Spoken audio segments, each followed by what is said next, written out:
Hi friends, welcome to our channel. இன்னைக்கு நாம பார்க்க போறது சூப்பரான ஒரு ஈவினிங் ஸ்நாக்ஸ் ரெசிபி தான். வாங்க வீடியோக்குள்ள போலாம். ஒரு மிக்சிங் பவுல் எடுத்துர்க்கேன். அந்த மிக்சிங் பவுல்ல தயிர் சேர்த்துக்கலாம். இது பாத்தீங்கன்னா வீட்லயே ரெடி பண்ண தயிர், புளிக்காத தயிர் தான் எடுக்கணும். இத ஊத்திக்கலாம். அது கூடவே பொடி பண்ண சக்கரை சேர்த்துக்கிறேன். நான் இதோட அளவுகள் எல்லாமே டிஸ்கிரிப்ஷன் பாக்ஸ்ல கொடுக்கிறேன், செக் பண்ணிக்கோங்க. ரெண்டு நல்லா கலந்துக்கலாம். இப்போ எண்ணெய் சேர்த்துக்கலாம். எண்ணெய் வந்து சன்ஃப்ளவர் ஆயில் இருக்கணும். ஏதாவது வாசனை இல்லாத எண்ணெய் சேர்த்துக்கோங்க. சப்போஸ் நீங்க எண்ணெய்க்கு பதிலாக வெண்ணெய் கூட சேர்த்துக்கலாம். இது கலந்தாச்சு நல்லா.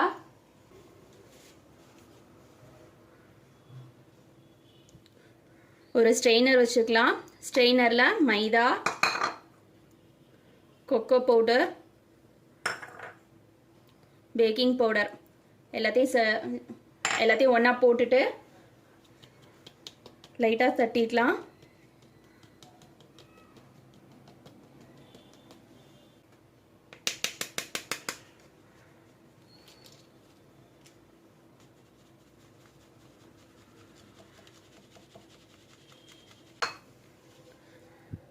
மாவெல்லாம் போட்டதுக்கு அப்புறமா நல்லா கலந்துக்கலாம். மாவு கலக்கும் போதே ஒரே சைடு கலக்கணும், ரெண்டு பக்கம் கலக்கக்கூடாது. இப்போ இதில் வந்து பால் சேர்த்துக்கலாம். பால் வந்து காய்ச்சினது காய்ச்சாது எதாக இருந்தாலும் பரவாயில்ல, கொஞ்சம் கொஞ்சமாக சேர்க்கணும். சப்போஸ் உங்ககிட்ட வீட்டில் ஃப்ரெஷ் தயிர் இல்லை அப்படின்னாக்கா நீங்கள் வந்து கொஞ்சம் காய்ச்சின பால் எடுத்து ஆற வச்சுட்டு அதில் கொஞ்சமாக வினிகர் சேர்த்திங்கன்னா அந்த பால் வந்து திரிஞ்சிரும். திரிஞ்சதுக்கப்புறம் நீங்கள் ஆட் பண்ணிக்கலாம். ஃபுல்லாக திரியக்கூடாது, லைட்டாக கர்டல் ஆனால் போதும்.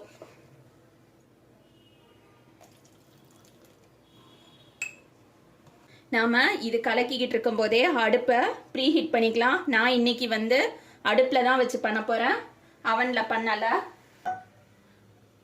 இந்த மாதிரி ஒரு கடாய் எடுத்திருக்கேன். கடாயில் இந்த மாதிரி ஸ்டாண்ட் ஒன்று போட்டுட்டு இந்த மாதிரி ஒரு மூடி போட்டு ப்ரீ ஹீட் பண்ணலாம். ஃபஸ்ட்டு ஒரு 10 நிமிஷம் ப்ரீ ஹீட் ஆகட்டும். ஹை ஃப்ளேம்லேயே வச்சுக்கோங்க. அதுக்குள்ளே நம்ம பால் கலந்து நல்லா ரெடி பண்ணிடலாம்.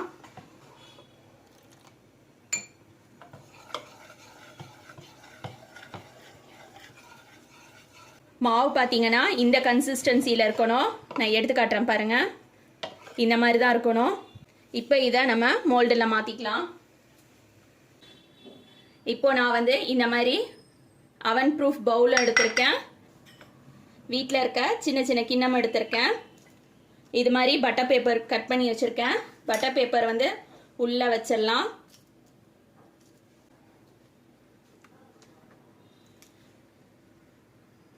பேட்டர் ஒரு தடவை நல்லா மிக்ஸ் பண்ணிவிட்டு நம்ம எடுத்து வச்சிருக்க பவுலில் ஊற்றிக்கலாம்.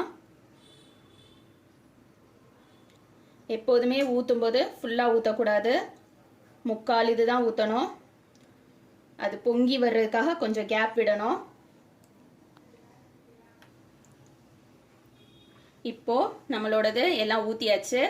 இதை வந்து கடாயில் வச்சுக்கலாம். கடாயில் வைக்க முன்னாடி லைட்டாக மோல்டை டேப் பண்ணிக்கலாம். உள்ளே போயிருந்த ஏரெல்லாம் வெளியே வந்துடும்.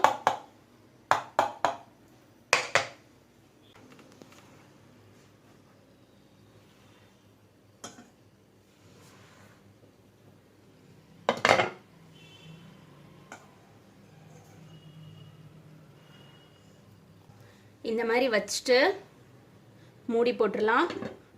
அடுப்பு வந்து சிம்மில் தான் வச்சுருக்கணும். ஒரு 15 மினிட்ஸ் கழிச்சு நான் எடுத்து காட்டுறேன். இப்போ நம்மளோட கேக் வெந்திருக்கான்னு சொல்லிட்டு பார்க்கலாம்.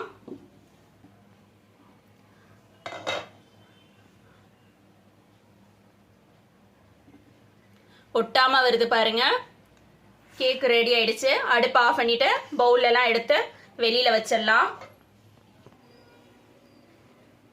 கேக் பாருங்க நல்லா சாஃப்டா இருக்கு.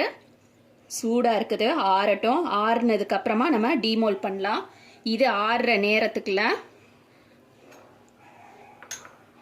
நான் வந்து குக்கிங் சாக்லேட் எடுத்திருக்கேன். குக்கிங் சாக்லேட் உங்ககிட்ட இல்லைன்னா நீங்கள் டைரி மில்க் கூட எடுத்துக்கலாம். இதில் சூடாக உள்ள பாலை கொஞ்சமாக சேர்த்துக்கிறேன்.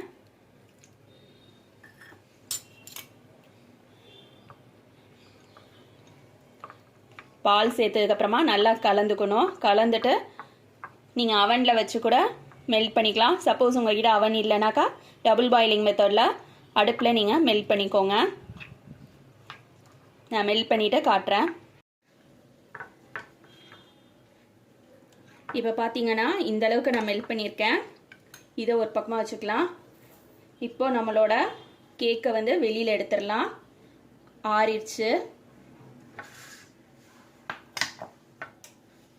எப்போதுமே கேக் எடுக்க முன்னாடி கத்தி வச்சு ஓரத்தை லைட்டாக கிராக் பண்ணி விட்டுக்கோங்க. ஓரத்தை லேசாக கீறி விட்டுக்கோங்க. அப்போ நமக்கு கேக் ஈஸியாக வெளியே வந்துடும். மேலே போட்டிருக்க பட்டர் பேப்பர் எடுத்துடலாம்.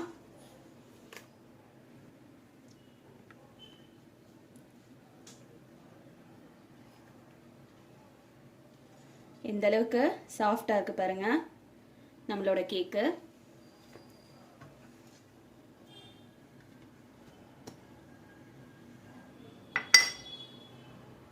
இதுவும் எடுத்தாச்சு.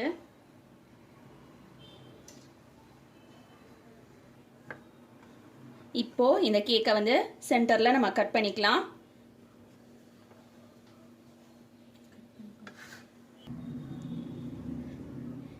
இந்த மாதிரி 2 பீஸாக கட் பண்ணிக்கலாம் எல்லா கேக்கையுமே. இந்த மாதிரி கட் பண்ணதுக்கு ஒரு பீஸ் எடுத்துக்கோங்க. ஒரு பீஸ் எடுத்துட்டு நம்ம ரெடி பண்ணி வச்சிருக்க சாக்லேட் கனாஷை மேலே அப்ளை பண்ணிக்கலாம்.